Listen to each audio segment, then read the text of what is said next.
Well, I hope you enjoyed that. Found it nice and calm, and because believe me, filming it was anything but. Now, I had tried and thought about getting some video. I wanted to get some 4K video up at Washington Park on the East Verde River.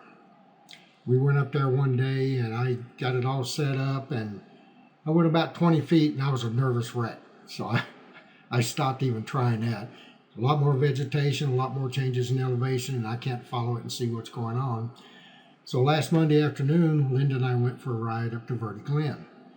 And they've outlawed camping in there for the last 2.5, 3 years, so it's starting to recover and looking really pretty. And the water's a little brown because we've had a lot of thunderstorms and flash floods and runoff, but I still wanted to give it a try. So I went up there Tuesday morning, got up there right after the sun, come up over the ridge, started at the crossing going into the Verde Glen neighborhood, and filmed about 7 minutes of the river.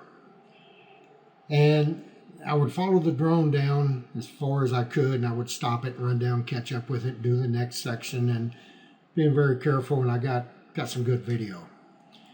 So then I turned around and started bringing it back to where I was. And like a lot of air disasters, I guess it was pilot error. So I'm flying along, watching the screen, and I keep getting the sun reflecting every now and then on the camera, so I'm watching to make sure I don't hit any trees or anything. All of a sudden, it goes all cattywampus. Camera starts spinning and everything, and I turn around to look just in time to see my drone rolling down a boulder into the East Verde River. Man, I took off, jumping over boulders, risking life and limb to get over there as quick as I could, stripped down to my underwear, got in the water, and crawled around on my hands and knees for about 40 minutes. Could not find it. Searched some other areas. I thought maybe it got washed downstream or stuff. Couldn't find anything there.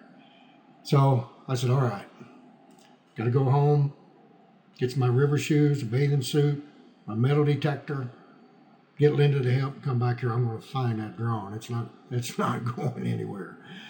So after we got back, I had remembered on the way there that it keeps a track of wherever that drone flies. So I go, well, the last recorded GPS spot is probably where I want to look.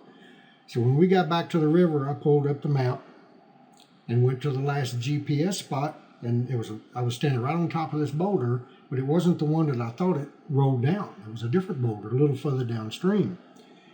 So Linda says, well, doesn't it have a Find Your Drone application? And there was a button there on what I was looking at, so I pressed it. Then it brought up an arrow with like the headlights pointing in a certain direction and then a round dot. So I start trying to align the two, and I just keep going all over the place. So finally I said, metal detector. So I got the metal detector out, went into the deep pool where I thought I saw it coming down, and started getting a signal. So I held it there, and Linda came over and she reached down. There was nothing but rocks, nothing there. So after I scanned that whole pool, then I went downstream a little further where that other boulder was, where my map said the GPS said it was. Metal detector went nuts in about 2.5 feet of water. So I followed it down, reached underneath it, and there was my drone. Oh, well, at least I have it. Now what? So we pack up, get back home, take the battery out, take the SD card out, and we buy vitamins and stuff, and they come with desiccants to absorb the moisture and stuff. So I found one of those, put it inside where the battery normally goes, put it and the battery in a big bowl, Tupperware with a lid, and rice. Left it in there over a day and a half, about 36 hours.